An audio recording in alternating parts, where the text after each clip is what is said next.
Shalom, selamat pagi. Sebelum kita mendengarkan kebenaran firman Tuhan, marilah kita satu dalam doa, kita berdoa.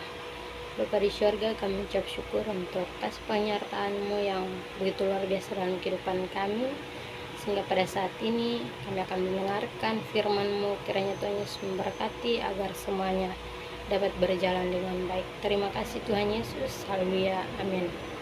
Sekali lagi shalom. Pada pagi hari ini saya mengajak kita semua untuk belajar dari firman Tuhan yang terambil dalam 1 Petrus pasal 4 ayat 7 sampai ayatnya yang ke-11. Namun pada pagi hari ini kita tidak akan membacakan kebenaran firman Tuhan.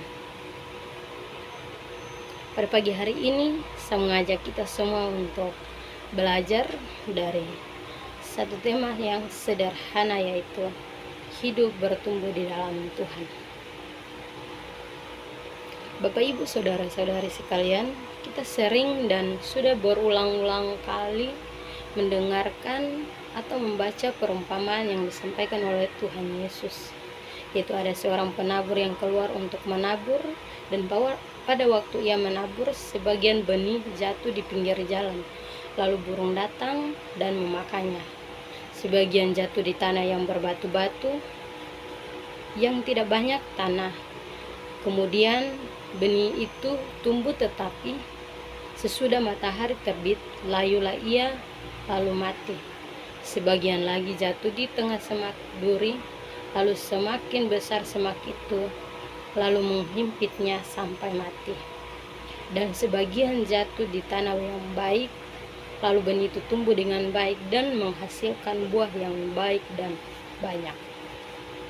Sama seperti kehidupan kita orang percaya, jika kita mau supaya kehidupan kita bertumbuh dalam Tuhan, maka kita dapat belajar dari perumpamaan yang disampaikan oleh Tuhan Yesus kepada kita. Karena apa yang kita pilih dan apa yang kita lakukan, maka itulah yang akan menentukan bagaimana kita dapat bertumbuh di dalam Tuhan untuk menghasilkan buah yang baik. Bapak Ibu saudara-saudari sekalian, muncul satu pertanyaan dalam pikiran kita, yaitu bagaimana seharusnya kehidupan orang Kristen atau kehidupan kita dapat bertumbuh di dalam Tuhan.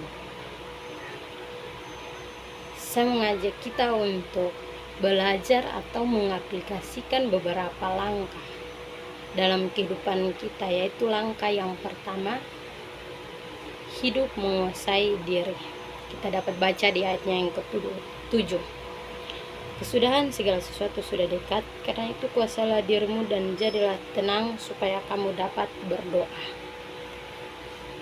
Dalam kehidupan kita orang percaya, tentunya kita mau supaya hidup kita bertumbuh di dalam Tuhan, tetapi seringkali kita lalai dalam melakukan apa yang berkenan kepada Tuhan. Oleh sebab itu kita harus hidup menguasai diri kita supaya kita dapat bertumbuh di dalam Tuhan, sama halnya dengan ketika kita mengikuti atau melakukan puasa. Dalam berpuasa, kita harus menguasai diri kita untuk menahan rasa lapar, rasa haus, dan bukan hanya itu saja, tetapi hal-hal yang bersifat negatif, agar puasa yang kita lakukan dapat kita lakukan dengan baik dan tidak sia-sia. Oleh sebab itu, ketika kita mau hidup kita bertumbuh di dalam Tuhan, maka kita harus menguasai diri kita dalam segala hal. Langkah yang kedua untuk kita lakukan agar hidup kita dapat bertumbuh di dalam Tuhan, yaitu hidup saling mengasihi. Kita dapat membacanya di ayatnya yang ke-8 sampai 9. Tetapi yang terutama kasihilah sungguh-sungguh seorang akan yang lain, sebab kasih menutupi banyak sekali dosa. Berilah tumpangan seorang akan yang lain dengan tidak bersungut-sungut. Setiap orang percaya dapat mengalami kasih yang selalu diberikan oleh Tuhan kepada kita. Dan bukan hanya itu saja, Tuhan juga telah menasihati kita untuk hidup saling mengasihi dengan sesama kita, sama seperti apa yang telah Tuhan lakukan kepada kita. Tetapi kita juga jangan lupa untuk mengasihi diri kita sendiri, yaitu dengan melakukan segala sesuatu mungkin tidak kita sukai, tetapi hal itu dapat membangun diri kita, yaitu kita dapat rajin olahraga, dan bukan hanya rajin olahraga tentang fisik kita saja, tetapi kita juga dapat olah roh, yaitu dengan kita membaca Alkitab, berdoa, dan beribadah kepada Tuhan. Karena ketika kita mampu untuk mengasihi diri kita, maka kita juga akan mampu untuk mengasihi orang lain, sama seperti yang telah Tuhan ajarkan kepada kita. Dan arti kata mengasihi di sini kita dapat lakukan bukan untuk pasangan kita, keluarga kita, atau orang-orang terdekat kita saja, melainkan kasih yang dimaksud adalah bagaimana kita dapat mengasihi siapa saja yang ada di sekitar kita. Karena Tuhan sendiri terlebih dahulu mengasihi kita, di mana kita telah banyak berbuat dosa di mata Tuhan. Tetapi Tuhan tidak melihat dosa apa yang telah kita lakukan, melainkan Tuhan sungguh-sungguh mengasihi kita. Oleh sebab itu, marilah kita hidup saling mengasihi satu dengan yang lain, tanpa mengharapkan balasan dari orang tersebut atau melihat latar belakang dari orang tersebut. Karena Tuhan mengasihi kita tanpa melihat siapa diri kita sebenarnya. Maka lakukanlah itu dengan sungguh-sungguh, agar kehidupan kita dapat bertumbuh di dalam Tuhan. Langkah yang ketiga untuk kita lakukan agar hidup kita dapat bertumbuh di dalam Tuhan adalah hidup melayani sesama. Kita dapat membacanya di ayatnya yang ke-10 sampai ayatnya yang ke-11. Layanilah seorang akan yang lain sesuai dengan karunia yang telah diperintahkan tiap-tiap orang sebagai pengurus yang baik dari kasih karunia Allah. Jika ada orang yang berbicara, baiklah ia berbicara sebagai orang yang menyampaikan firman Allah. Jika ada orang yang melayani, baiklah ia melakukannya dengan kekuatan yang dianugerahkan Allah, supaya Allah dimuliakan dalam segala sesuatu karena Yesus Kristus. Ialah yang mempunyai kemuliaan dan kuasa sampai selama-lamanya. Amin.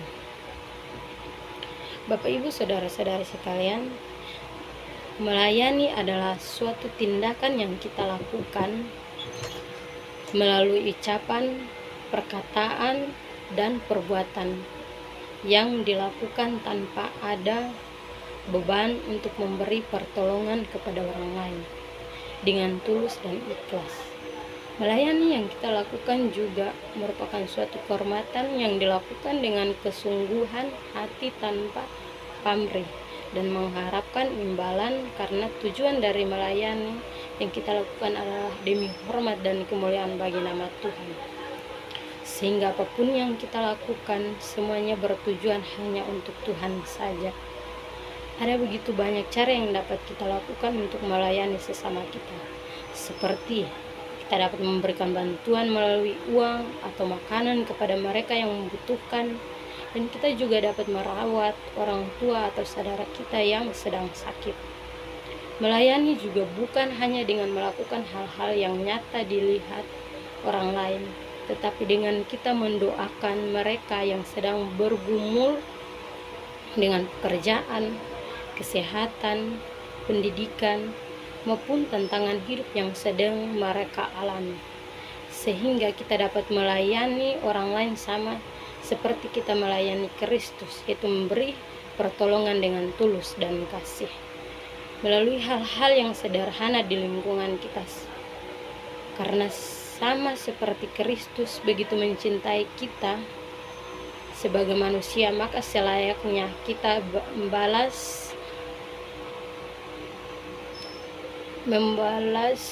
kasihnya kepada orang-orang yang ada di sekitar kita.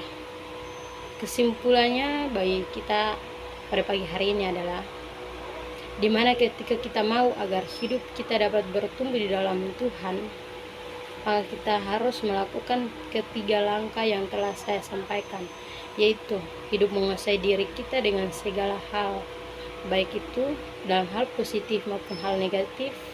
Kita juga harus hidup saling mengasihi tanpa memilih atau melihat dia adalah keluarga saya, dia adalah teman, atau dia adalah saudara saya, maka saya harus mengasihinya. Tetapi kita perlu belajar untuk mengasihi siapa saja yang ada di lingkungan kita, sekitar kita, sama seperti yang telah dilakukan oleh Tuhan kepada kita.